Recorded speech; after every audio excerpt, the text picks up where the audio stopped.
We are back. I'm Garry Glenn. Hall County Sports is the show, and we take you to the hardwood for this segment. Lanierland playing this week.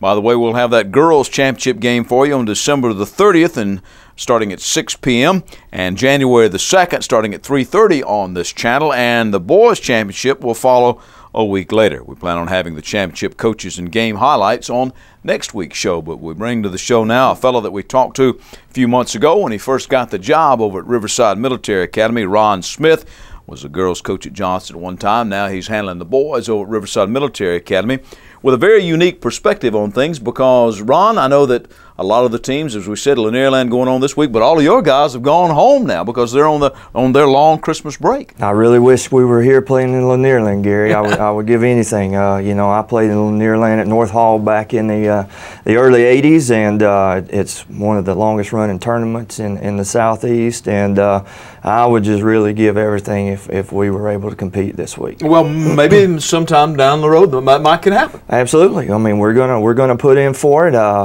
You know, we're part of Hall County. Riverside is a distinguished academy and institute here.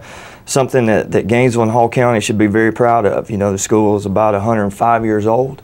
The history is incredible, and I didn't realize that till I got there. But it's a very interesting place. Oh, but you proved that you can compete with the public schools here because you beat Chestatee, right? We did. You know, we played well. We only had one starter when I started the season against Chestatee. You know, that's the thing. You know, kids will come back for finals. You know, we're expecting an enrollment of 70, 80 kids in January. And sure, we're going to find some more basketball players. How about that? In there. So, you know, we lose them along the way, but also we gain them along the way. So that's exciting. It's almost like you know, we had a kid walk in that said he played at Oak Hill Academy and was interested in moving to you know, to Riverside, and you know, so it's almost like Christmas every day when you know, when the kid's walking through the halls. You never know when you're going to get a good basketball player. Well, there you go. And now you are on a long winter break, so you're not even working out, not practicing. So what's your schedule going to be like when this break is over? Well, we'll go back. We'll practice Monday and we'll play Tuesday. Wow! With 3 weeks off, I'm not looking forward to it. But the good thing is we're playing another boarding school, so they're probably you know in the same boat. We'll have 2 games. We'll play Dawson County, and then we'll get ready for a region game. What does the region look like, Ron? You know, it's pretty tough. You know, I thought, you know, with Riverside moving from AA down to single A, but when we play teams like Athens Christian, Athens Academy, Lakeview, you know, Coach Vining over there, you know, it's going to be a dog fight. It's just like the Hall County schools, just like David was talking about. You know, some of the best basketball here in Hall County, but also that region is a very single A is a very tough region. All right. Well, thanks for coming in on Christmas break. Good luck to the Eagles, and stay in touch, okay? Thank you, Gary. I appreciate it. All right. Ron Smith, head coach at Riverside Military Academy.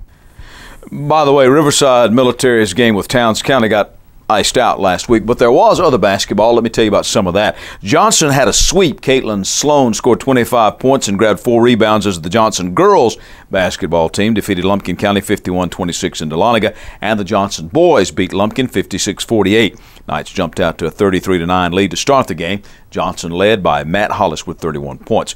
Well, the North Hall boys finally lost one. Number 2 ranked Trojans fell to Swainsboro in Phillips Arena 61-59. Chris Barnes with 12 for the Trojans. North Hall girls got good games from the Rustin sisters, and they beat Swainsboro at Phillips 61-40. Mary Kate had 27 points, and McKenna pulled a double-double with 11 points and 11 rebounds. The unbeaten and number 3 state-ranked Chestatee girls kept on rolling with a 39-18 spanking of Flowery Branch. Peyton Robertson scored 27 points, pulled down 5 boards. Branch boys won the nightcap 63-40 as 4 Falcons scored in double figures, led by Craig Wright with 13. Keelan Passmore led the War Eagles with 16 in that loss. Gainesville's boys won 49-46 over Franklin County as A.J. Johnson hit a free throw with 7 seconds left for the final margin. Elephants got 11 apiece from Javez Warren and Deshaun Watson. In other basketball, the West Hall boys beat Oconee County 62-48, led by Jarquise Young's 18 points.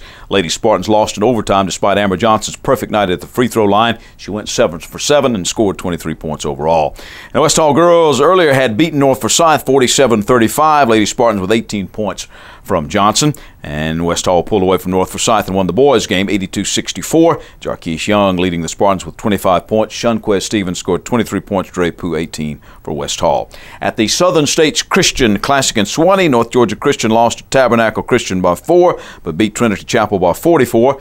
Zach Penley leading the Chargers with 18 in that loss. Byron Wilkinson had a dozen in the win. And the Chargers won again last Saturday when Penley had 16 more in a 49-40 victory over Jubilee Christian Academy. Providence Christian swept Lakeview in another game last week despite 22 from Austin Pearson in the boys' game. Time now to name our athletes of the week, and for the boys we're going to go with Tanner Yates of West Hall Wrestling, who had a lot of pins last week and added a tournament title. And for the girls, Caitlin Sloan, Johnson Basketball, a big reason for the Johnson girls basketball team's turnaround this year.